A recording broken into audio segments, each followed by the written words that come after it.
অজানা তথ্য প্রেজেন্টস এফটিএফ চ্যানেলে আপনাদের সকলকে স্বাগত জানাই। আজকের ভিডিওতে আপনাদের জানাবো কলকাতার এক বিখ্যাত ভুতুরে জায়গা ন্যাশনাল লাইব্রেরি সম্পর্কে। ভিডিওটি অবশ্যই শেষ অবধি দেখবেন। ব্রিটিশ আমলে গভর্নর জেনারেলের বাসভবন ছিল আজকের ন্যাশনাল লাইব্রেরি।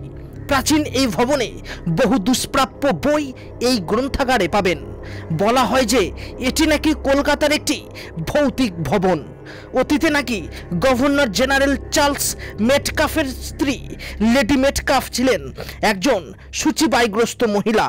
বেঁচে থাকাকালীনই তিনি সারাক্ষণ পরিচ্ছন্নতা নিয়ে ব্যস্ত থাকতেন।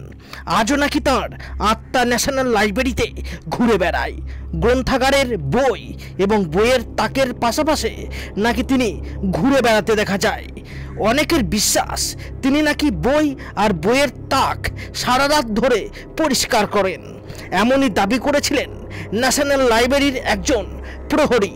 2010 সালে লাইব্রেরির নিচতলায় একটি দরজাহীন ঘর আবিষ্কৃত হয়। এটি নাকি ব্রিটিশ আমলের এক গোপন চেম্বার। রাতে ন্যাশনাল লাইব্রেরিতে কাউকে ঢুকতে দেওয়া হয় না, তবে হ্যাঁ, এখানে প্রবেশ করলে গা ছমছম করবেই। ভিডিওটি আপনাদের কেমন লাগলো তা আমাদের কমেন্ট বক্সে কমেন্ট করে জানান। আর ভিডিওটি দেখার জন্য আপনাদের অসংখ্য ধন্যবাদ।